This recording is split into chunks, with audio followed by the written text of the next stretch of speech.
ધોરણ 10 વિષય ગુજરાતી, ગુજરાતી માધ્યમના બાળકો માટે. વિદ્યાર્થી મિત્રો, ગાલા અસાઇનમેન્ટ બુક વર્ષ 2025 જેના પાના નંબર 141ની ઉપર પ્રશ્નપત્ર 3 છે. આજે આપણે પ્રશ્નપત્ર 3ના વિભાગ એનું સોલ્યુશન મેળવીશું. વિદ્યાર્થી મિત્રો, વિભાગ એ ગદ્ય વિભાગ રહેશે, જેમાં વિભાગ એમાં નીચેના જોડકા યોગ્ય રીતે જોડીને ફરીથી લખો, 4 માર્ક. જેમાં ગદ્યકૃતિ અને કર્તા. પહેલા નંબર પર છે ગોડીની સ્વામી ભક્તિ, તેનો જવાબ આવશે જોરાવરસિંહ જાદવ. બીજા નંબર પર રેસનો ઘોડો, એનો જવાબ આવશે વર્ષા અડાલજા. નંબર 3 હિમાલયમાં એક સાહસ, જવાબ આવશે જવાહરલાલ નહેરુ. અને ચોથું ચોપડાની ઇન્દ્રજાળ, જવાબ આવશે ચંદ્રકાંત પંડ્યા. હવે વાત કરી જોડકા આપણે કઈ રીતે લખવાના છે. તો સપ્લિમેન્ટરીની અંદર જે હાંસિયો આપેલો છે તેની બાજુમાં એક ચટલી આંગળી જેટલી આપણે પેન્સિલથી આખી ઊભી લીટી કરી દેવાની છે. અહીંયા આપણે આપણી બધી જ આંકડાકીય માહિતી લખવાની છે. એટલે અહીંયા વિભાગ ગદ્ય વિભાગ ટાઇટલ આપ્યું, ત્યારબાદ જોડકા જોડીને ફરીથી લખો, ગુણ 4 રહેશે. ગદ્યકૃતિ અને કર્તા આમ 2 વિભાગ પાડી દેવાના છે. ત્યાર પછી આ બાજુ એક ગોડીની સ્વામી ભક્તિ, જોરાવરસિંહ જાદવ. બીજું રેસનો ઘોડો, વર્ષા અડાલજા. ત્રીજું હિમાલયમાં એક સાહસ, જવાહરલાલ નહેરુ. અને ચોથું ચોપડાની ઇન્દ્રજાળ, ચંદ્રકાંત પંડ્યા. સુવાચ્ય અક્ષરે આ રીતે તમારે સપ્લિમેન્ટરીમાં જવાબ લખવાના છે. ખ્યાલ આવે છે? આગળ વધીએ. છે કૌંસમાં આપેલા વિકલ્પોમાંથી યોગ્ય વિકલ્પ પસંદ કરી ખાલી જગ્યા પૂરો. 5મું, પરીક્ષામાં ઉત્તીર્ણ થવાની ખુશીમાં રામાયણ અને મહાભારતના ખાલી જગ્યાને ભેટ મળ્યા હતા અંકિતને. અંકિત.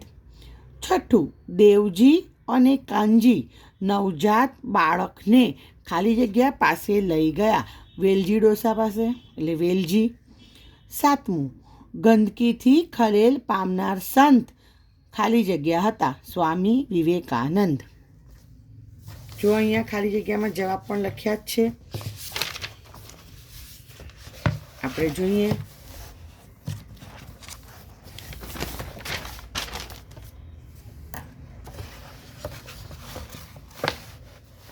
જો આ બાજુ પ્રવાસ દરમિયાન લેખકને ખાલી જગ્યાની ગુફાના દર્શન કરવાની ઈચ્છા હતી, અમરનાથ. બરાબર. જો અહીંયા 4 ખાલી જગ્યા સરસ રીતે લખી છે. બરાબર કે ખાલી જગ્યા પૂરો, 4 માર્ક્સ. હવે અહીં તમારે જવાબની સાથે આખી ખાલી જગ્યાઓ લખવાની છે ને જે જવાબ આવે એની નીચે પેન્સિલથી અંડરલાઇન કરવાનું છે. વિદ્યાર્થી મિત્રો, બોર્ડની સપ્લિમેન્ટરીમાં માત્ર ને માત્ર બ્લુ પેનનો ઉપયોગ કરજો અને પેન્સિલથી હાઇલાઇટ કરજો. બ્લુ પેન અને પેન્સિલ સિવાય કોઈ પણ પ્રકારની રંગીન પેનનો ઉપયોગ કરતા નહીં. ક્લિયર? હવે પતી જાય, વિભાગ એના અંદર પતી ગયું, પતી જાય. તો જે આ પતી જાય ત્યાર પછી આખી પેન્સિલથી આપણે 2 લીટી કરવાની છે. જો પછી પછી, એટલે આખો વિભાગ જ આપણને ખબર પડે. ચેક કરવાવાળા આપણા જે કંઈ ચેક કરવાવાળા નિરીક્ષણ કાર્ય કરનાર હોય એને વ્યવસ્થિત આ રીતે ચેક કરવાની સમજ પડે. એટલે આ 4 માર્ક્સ થયું. અંકિત, વેલજી, સ્વામી, અમરનાથ, આ 4 માર્ક્સ. બેઠા 4 માર્ક્સ મળતા જ જાય. ખ્યાલ આવે છે? આગળ વધીએ. આપણે આગળ પ્રશ્ન છે કે નીચે આપેલા પ્રશ્નોના એક વાક્યમાં ઉત્તર લખો. નરેને કઈ 2 માર્ક્સનું છે, બંને કમ્પલસરી છે. નરેને કઈ તાલીમ મેળવી હતી? તો નરેને વન સંરક્ષણની તાલીમ મેળવી હતી. ને ગીરા નદી પરથી કયો ધોધ પડતો હતો? તો ગિરમાળ. બરાબર. એ પણ જો અહીંયા વ્યવસ્થિત રીતે લખ્યું જ છે કે એક વાક્યમાં ઉત્તર લખો. નરેનને વન સંરક્ષણની તાલીમ મેળવી હતી. હવે આ પણ 1 માર્કના ઉત્તર છે, તો જે મેન શબ્દ છે, મુખ્ય શબ્દ, એના નીચે અંડરલાઈન કરી લેવાની. એટલે આપણો જવાબ હાઇલાઇટ થતો હોય એટલે આપણને માર્ક્સ મેળવવામાં સરળતા રહે. અને અહીં પેપર ચેક કરવાવાળાને ટોટલમાં ભૂલ ના પડે.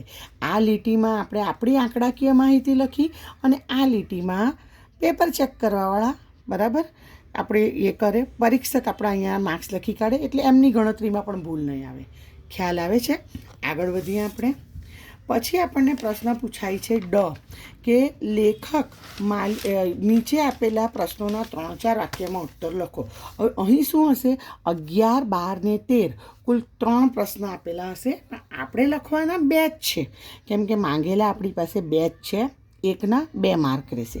તો જે તમને વ્યવસ્થિત આવતો હોય એ જવાબ તમારે આ રીતે જ લખવાનો છે કે 3-4 વાક્યમાં ઉત્તર લખો. માલિકે આપણને સુંદર સ્વસ્થ શરીર આપ્યું છે. આપણે એને સાચવવા માટે સહેજ પણ શ્રમ લેતા નથી. પરિશ્રમ કર્યા વિના બેઠા બેઠા મનગમતું ખાઈ પીને જીવન જીવવું એને આપણે સૌભાગ્ય માનીએ છીએ. તેથી હૃદય રોગના હુમલા વખતે પરસેવો વળે એવા દિવસો આવે છે. આ માલિકે કરેલો ક્રૂર કટાક્ષ છે. ખ્યાલ આવે છે જવાબ લખવાને? 2 જવાબ લખવાના છે. તો આ 11મો જવાબ અને આ 12મો જવાબ. 12મા જવાબમાં હંમેશા કોઈ પણ જવાબની શરૂઆત ફકરાથી કરવાની. તો ડુંગરની પત્ની અચાનક અટકીને ઊભી રહી ગઈ, કારણ કે તેણે જમીન પર એક ઘાટેલી પગની છાપ જોઈ. એ છાપ જાણે તેની મૃત બબલીની પગલીની જ હોય એવી હતી. મૃત સંતાનની સ્મૃતિથી હાલી ઉઠેલી તે અટકી ગઈ. કઈ રીતે જવાબ લખવાના છે 3-4 વાક્યને એની આઈડિયા આવી ગઈ. ત્યાર પછી અહીંયા પણ આ પેન્સિલથી લીટી કરવાનું છે. હવે સમજી રાખો કે આ જે હું પેન્સિલથી લીટી કરવાનું કહું છું એ કંઈ એક ઉત્તર લખ્યા પછી કરવાની જરૂર નથી. બરાબર? વિભાગ એનો અ પતે, બ પતે, ક અને ડ. તો જો પ્રયાસ એવો કરવાનો કે છેલ્લી 5 મિનિટમાં આ પેન્સિલની અંડરલાઈન કરી લેવી. બરાબર? બાકી વચ્ચે વચ્ચે પેન્સિલ ને ફૂટપટ્ટી પકડવાની જરૂર નથી. પહેલાં વ્યવસ્થિત ઉમદા લખાણ લખો, પછીથી હાઇલાઇટ કરવાનું રાખો, પછીથી ડેકોરેશન કરવાનું રાખો. ઓકે, હવે આગળ વધીએ આપણે કે આપણને વિભાગ એના અંદર ઈ હશે કે નીચે આપેલા પ્રશ્નોના 10-12 વાક્યોમાં મુદ્દાસર ઉત્તર લખો, ગમે તે 2, 6 માર્ક્સ. એટલે અહીં એક જવાબ 3 માર્ક્સનો રહેશે. 14, 15 અને 16 આમ કુલ 3 તમને સવાલ આપેલા હશે. એ 3માંથી જે તમને પાક્કો આવડતો હોય એ જ જવાબ તમારે લખવાનો. ક્લિયર?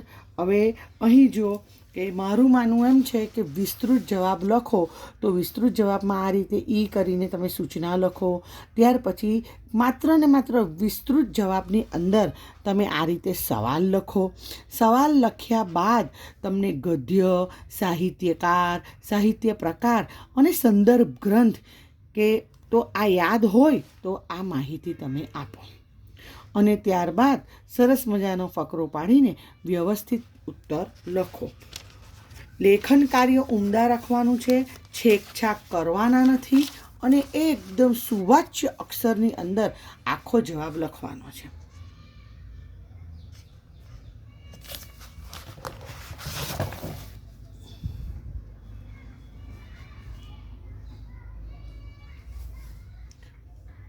થોડીક વાર માટે અટકી પણ જાઉં છું, જેથી કરીને તમને બરાબરથી ખ્યાલ આવે કે આ જવાબ કઈ રીતે લખવાનો છે.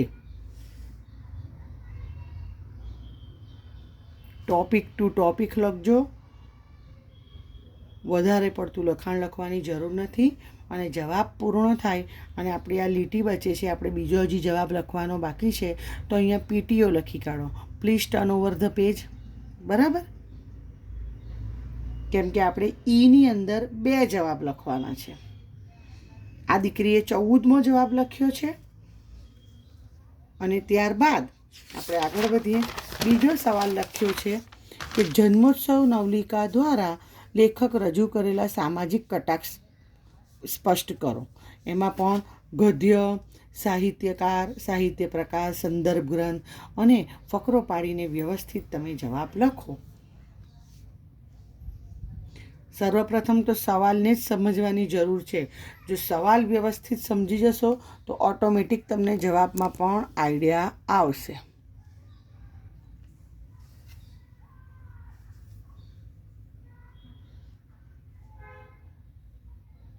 અને જવાબ લખાઈ ગયા પછી છેલ્લે આમ લખવાનું ભૂલવાનું નહીં. આમ એટલે ટૂંકસાર કહી શકાય, કન્ક્લુઝન, કે આખા જવાબમાં આખરે શું કહેવા માંગે છે. આપણને જે પૂછ્યું છે તે 1-2 લીટીના અંદર એનો જવાબ ફિનિશ થઈ જાય. અને જો છે ને અહીંયા કે આમ જન્મોત્સવ નવલિકામાં લેખકે જન્મ સમયની 2 પરિસ્થિતિઓનું સમાંતરે આલેખન કર્યું છે. ખ્યાલ આવે છે? અહીં વિભાગ એ આપણો પૂર્ણ થાય છે. આશા રાખું છું કે મારા દ્વારા અપાયેલી સમજૂતી તમને ગમી હશે.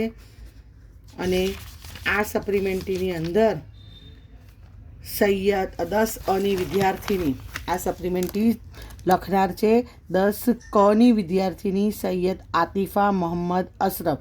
એને સ્પેશિયલ થેન્ક્સ આપું છું. અને મારા તમામ વિદ્યાર્થી મિત્રોને એક્ઝામ માટે ઓલ ધી બેસ્ટ કહું છું. ઓલ ધી બેસ્ટ વિદ્યાર્થી મિત્રો. બાય.